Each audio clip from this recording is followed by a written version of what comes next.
Happy holidays. Happy holidays. Happy holidays. Happy holidays. Wake up, okay. Wake up. Our next speech is gonna be from our Vice President, Dan, who was very active in the men's choir, and who likes to do a lot of things in the athletic world. He forgot to give me an introduction, so I'll make it up as we go. Who was a very positive individual, who put a lot of effort in our club, wants our club to grow, who has taken up a lot of different functions in our club, and now wants to give you a speech on Land of 10,000 Lakes. Ladies and gentlemen, Dan Martin. Thank you.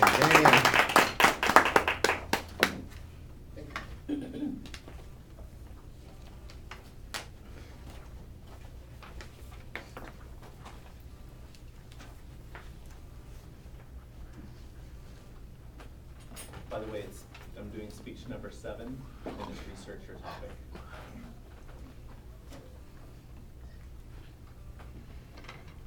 In 1947, Ben Berger and Morris Chafin of Minnesota purchased the recently disbanded Detroit Gyms of the National Basketball League for $15,000 from Gyms' then owner, Maury Winston.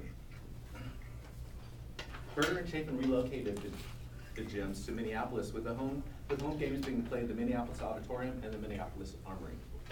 The team that Berger and Chafin had actually purchased consisted only of equipment, since the team was going to be disbanded earlier that year. All the players had been reassigned to other NBL teams. After the franchises moved to Minnesota, they were nicknamed the Lakers because of the Minnesota being known as the land of 10,000 lakes. As the Gyms had recorded the far worst record that they had ever had, the Lakers had the first pick in the 1947 Professional Basketball League of America draft, which they used to select George Milken, later to become one of the greatest centers of his time. With Milken and new head coach John Kundla, and an infusion of former University of Minnesota players to replace those lost prior to the relocation, the Lakers won the NBL championship their very first year. The next year, the Lakers switched to the 12-team Basketball Association of America and proceeded to win its championship in that first year as well. As the BAA is considered the direct lineal ancestor of today's NBA, in 1947 and 1949, the BAA championship is recognized today as an official NBA championship for the Lakers, whereas the 1948 NBL championship is not. This technically makes the Lakers the most successful expansion team in NBA history. Since the NBA does not recognize the NBL records, they consider Lakers to be the 1948 expansion team. The team that actually holds the record is the Boston Celtics, I believe. Yep. However, if they would have counted that very first win, they would be the #1 team in history.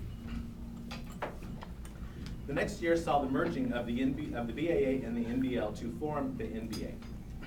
The Lakers won their 3rd consecutive championship on the backs of Milken, Vern Mickelson, and the future National Football League coach, Bud Grant. The Lakers found their way back to the playoffs in 1957 when they lost to the Hawks. The following year was disastrous, however, as Milken became the head coach before figuring out that he wasn't fit for the task. After compiling a .930 record, he stepped aside in favor of Kundla, but the Lakers found themselves in the last place of the league with a 1953 record that year. Last place once again, however, allowed the Lakers to have the first choice in the draft pick that year. And again, the Lakers chose wisely, picking Elgin Baylor, who went on to win the NBA Rookie of the Year award that year. In 1958, the Brooklyn Dodgers of Major League Baseball moved to Los Angeles and quickly became a huge financial success. Bob Short, the current Lakers owner, saving them from being relocated to Kansas City in 1957, did not fail to notice the success of the Brooklyn Dodgers. After considering moves to Chicago and San Francisco, he decided to move the Lakers to Los Angeles. Prior to the 1961 season, making the Lakers the NBA's first West Coast team. The Lakers did not change their name, however, the second move, despite the general scarcity of natural lakes in Southern California. Meanwhile, Minneapolis ended up remaining without an NBA franchise until the debut of the Minnesota Timberwolves in 1989. For the Lakers, the 1979 to 1991 era was known as the Showtime era. I've heard that reference used before, but never understood what it is. So the Showtime era, the Lakers' so-called Showtime era was in full swing by 1998. Showtime was a fast-paced style of basketball described as a mix of no-look passes off the fast break, pinpoint-style alley-oops from half court, spinning feeds, and overhand bullets into the basket through triple teams. In 1994, the Lakers were one of the most improved teams, posting a 48-34 win record. The 1998-99 season was shortened due to lockout, much like we've recently experienced. In 1999 to 2000 season brought upon 4 huge changes. A new home floor was the Staples Center, which they share with the city rivals of Los Angeles Clippers. Newer, more modern jerseys replacing those that they have been wearing since the 1970s. A new coach in Phil Jackson, and a new system, the triangle offense. Now you might be wondering if I'm a Lakers fan or a sports fan. I do like sports, I do follow basketball, but I'm not so much a Lakers fan. However, the season of 2010-2011, One West Bank became an official sponsor of the Los Angeles Lakers. And with that, the One West Bank was able to offer exclusively the One West Bank Los Angeles Lakers checking account, complete with Lakers checks, a Lakers debit card, and now most recently, we're offering the Lakers credit card. Now with the Lakers credit card, it's a points card, no annual fee.